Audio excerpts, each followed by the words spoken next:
NSP solution में आप सभी का स्वागत है। मैं हूं रफीक। आज के इस वीडियो में हम बताने वाले हैं माइक्रोसॉफ्ट वर्ड में इंसर्ट टैब के अंतर्गत टेक्स्ट ब्लॉक्स में आने वाले क्विक पार्ट्स ऑप्शन के बारे में। क्विक पार्ट्स क्या है और उसका हम कैसे यूज कर सकते हैं। तो चलिए टॉपिक को शुरू करते हैं। टॉपिक को शुरू करने से पहले मेरा एक आप लोगों से रिक्वेस्ट है, अगर आप लोग मेरे चैनल पर न्यू आए हैं चैनल को सब्सक्राइब कर लें, साथ साथ बेल आइकॉन को भी प्रेस कर लें ताकि हमारा हर एक वीडियो का आने वाला नोटिफिकेशन आप लोगों को मिलता रहे। तो चलिए माइक्रोसॉफ्ट वर्ड को ओपन कर लेते हैं। हम माइक्रोसॉफ्ट वर्ड को जो ही ओपन करेंगे इस तरह से हमारे सामने माइक्रोसॉफ्ट वर्ड का स्क्रीन ओपन करके आ जाएगा। तो आज हम सीखने वाले हैं इंसर्ट टैब। इंसर्ट टैब में हम सीखेंगे ये टेक्स्ट ब्लॉक्स, और टेक्स्ट ब्लॉक्स में हम सीखेंगे क्विक पार्ट्स ऑप्शन के बारे में कि क्विक पार्ट्स क्या है और उसका हम कैसे यूज कर सकते हैं। देखिए, क्विक पार्ट्स का मतलब भी होता है कोई काम को क्विकली करना, यानी कि माइक्रोसॉफ्ट वर्ड में किसी पार्ट को यानी टेक्स्ट के पार्ट्स को क्विकली इंसर्ट करना। तो एग्जांपल के तौर पर हम क्या करते हैं कि यहाँ पर कुछ लेटर टाइप कर लेते हैं। ऑलरेडी हमने जो है कुछ लेटर पहले ही टाइप करके रखा है, तो हम उसी फाइल को ओपन कर लेते हैं। फाइल को ओपन करने के लिए फाइल पे चले आएंगे और हम जैसे ये फाइल है हम इस फाइल को ओपन कर लेते हैं। जैसे देखिए यहाँ पर क्या है, नेम, क्लास, रोल नंबर, और यहाँ पर भी हमने कुछ हम जो है वर्ड टाइप करके रखा है। तो सबसे पहले हम चलिए इसी के बारे में बताते हैं। तो जैसे देखिए ये जो नेम, क्लास, रोल नंबर है, हमें क्या करना है, इस पेज पे 5 जगह, 10 जगह, 15 जगह, जितना जगह भी चाहते हैं उतना जगह आप क्या क्विकली इंसर्ट कर सकते हैं। कैसे? तो देखिए हम सबसे पहले इसको सेलेक्ट कर लेते हैं, या फिर आप इसको कॉपी पेस्ट करके भी इंसर्ट कर सकते हैं। कॉपी पेस्ट अगर करके इंसर्ट करेंगे तो क्या है, इसका बहुत लंबा प्रोसेस हो जाता है और इसमें हमारा टाइम बहुत लॉस हो जाता है। जैसे कि हम इसको टेक्स्ट करेंगे, फिर हम राइट बटन क्लिक करेंगे, फिर कॉपी करेंगे, फिर पेस्ट करेंगे, तो देखिए 3 से 4 बार हमें क्या करना पड़ता है, उस प्रोसेस से गुजरना पड़ता है। तो ऐसे में हम अपने काम को इजीली यानी क्विकली करने के लिए हम किसका यूज करते हैं, इंसर्ट में जाने के बाद ये है क्विक पार्ट्स, हम इसी का यूज कर लेते हैं। तो देखिए हमें इसमें से जो भी टेक्स्ट को क्या करना है, क्विक पार्ट्स में ऐड करना है, इसको हम सेलेक्ट कर लेंगे। करने के बाद हम चले आएंगे क्विक पार्ट्स में। क्विक पार्ट्स में जाने के बाद सबसे नीचे जो आएगा यहाँ पर देख सकते हैं save selection quick parts gallery, हमें इस पर क्लिक करना है। तब उसके बाद हमारे सामने क्रिएट न्यू यहाँ पर बिल्डिंग ब्लॉक ओपन हो जाएगा। तो हमें क्या करना है, नेम पे जो भी हम टेक्स्ट सेलेक्ट किए हैं उसका आप क्या नाम देना चाहते हैं, चलिए हम यहाँ पर दे देते हैं स्टूडेंट ही हम यहाँ टाइप कर लेते हैं। ठीक है, उसके बाद हम कर देंगे ओके। ओके जो ही करेंगे हम चले जाते हैं क्विक पार्ट्स में। जब ही जाएंगे देखिए ऊपर सबसे नीचे ऊपर जो है वो टेक्स्ट ऐड हो जाएगा।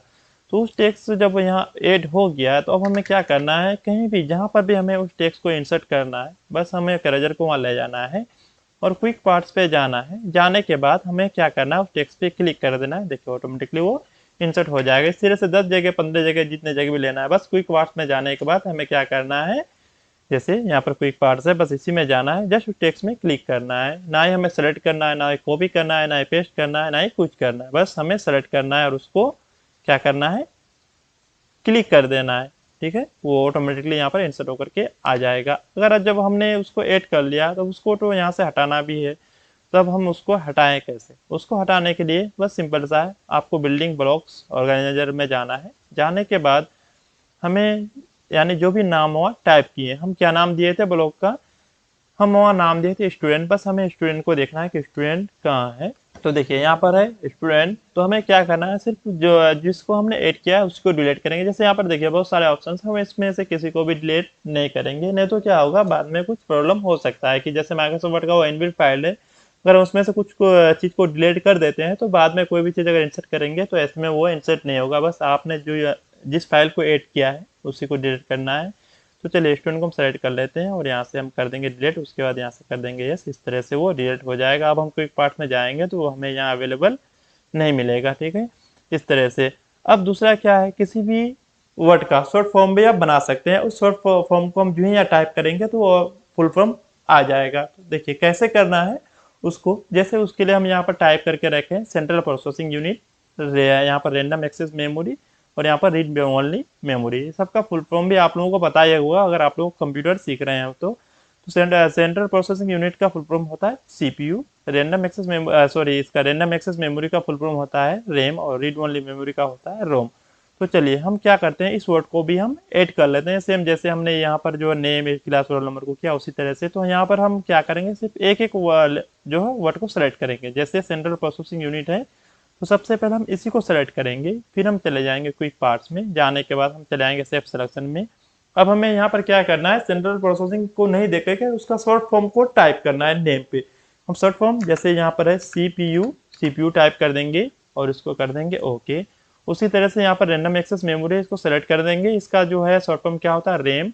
तो बस आपको यहीं पर जाना है क्विक पार्ट्स में, जाने के बाद सेव पे selection and quick parts gallery पे जाना है और यहाँ पर हम टाइप कर देंगे रैम, ठीक है। फिर यहाँ से कर देंगे ओके। उसी तरह से रीड ओनली मेमोरी है, इसको हम सेलेक्ट कर लेंगे और कहाँ जाएंगे, क्विक पार्ट्स में चले जाएंगे और जाने के बाद फिर सिलेक्शन पे चले जाना है। फिर यहाँ पर हम टाइप कर लेंगे रोम और उसको कर देंगे ओके और यहाँ से हम ये सबको कर देते हैं डिलीट।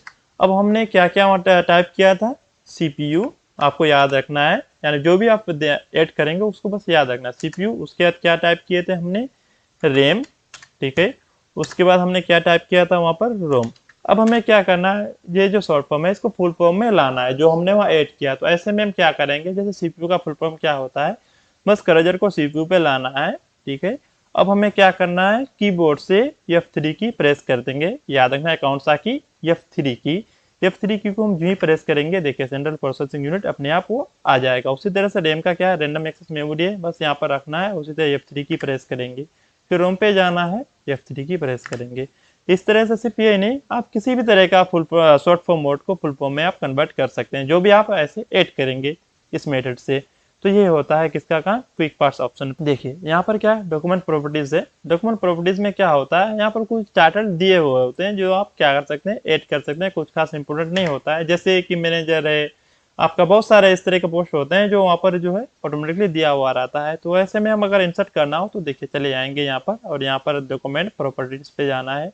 ऑथर है, अपडेट है, कैटेगरीज है, कमेंट्स है, कंपनीज है, जो भी देना चाहते हैं। चलिए हम जैसे कंपनी नाम, कंपनी को ऐड करेंगे, देखिए आ गया। अब यहाँ पर हम टाइप कर देते हैं NSP, ठीक है। हमने यहाँ पर टाइप कर दिया सॉल्यूशन। इस तरह से आप जो भी चीज़ देना चाहते हैं वो सारा चीज़ आप यहाँ पर दे सकते हैं। तो ये होता है किसका काम, डॉक्यूमेंट प्रॉपर्टीज का काम। अब नेक्स्ट क्या है, उसी में जाएंगे, यहाँ पर देखिए और एक ऑप्शन है फील्ड। फील्ड का काम क्या होता है, वो छोटा मोटा कैलकुलेशन वगैरह अगर करना हो तो आप फील्ड के माध्यम से कर सकते हैं। जैसे हम यहाँ पर टाइप कर लेते हैं 50, ठीक है, प्लस यहाँ पर दे दिए 40। अगर इसे हमें कैलकुलेट करना हो तो ऐसे आप बहुत इजीली कर सकते हैं। उसके लिए बस कुछ नहीं, आपको क्विक पार्ट्स पे ही जाना है। जाने के बाद हमें चले जाना है फील्ड पे। फील्ड पे जाने के बाद हम यहाँ फार्मूला सेलेक्ट करेंगे और यहाँ पर जो देख सकते हैं फार्मूला, यहाँ पर क्लिक कर देना है। यहाँ पर इक्वल का सिंबल आ गया है ऑटोमेटिकली। आपको यहाँ पर जैसे परसेंटेज निकालना हो, गुना करना हो, भाग करना हो, जोड़ना हो, घटाना हो, जिस तरह का भी काम करना हो वो सारे के सारे काम आप कर सकते हैं। तो चलिए एग्जांपल के तौर पर हमने, क्योंकि यहाँ प्लस का सिंबल दिया है तो हमें क्या करना है, प्लस ही करना है। तो चलिए हम यहाँ पर 50 टाइप करेंगे, 50 के बाद प्लस क्या है 40, तो हम 40 टाइप कर देंगे और यहाँ से कर देंगे ओके। कितना होता है 90, देखिए आ गया। इस तरह से आप क्या कर सकते हैं, फील्ड के माध्यम से छोटे मोटे कैलकुलेशन को कर सकते हैं। तो यही होता है क्विक पार्ट्स का यूज। तो आज के वीडियो में हमने आप लोगों को बताया माइक्रोसॉफ्ट वर्ड में इंसर्ट टैब के अंतर्गत टेक्स्ट ब्लॉक में क्विक पार्ट्स ऑप्शन के बारे में। अगर आप लोगों को मेरा ये वीडियो अच्छा लगे तो वीडियो को लाइक करें, शेयर करें और चैनल को सब्सक्राइब करना बिल्कुल भी ना भूलें। और साथ साथ माइक्रोसॉफ्ट वर्ड से रिलेटेड किसी भी तरह का वीडियो चाहते हैं तो कमेंट बॉक्स में जरूर बताएं। वीडियो को पूरा देखने के लिए धन्यवाद।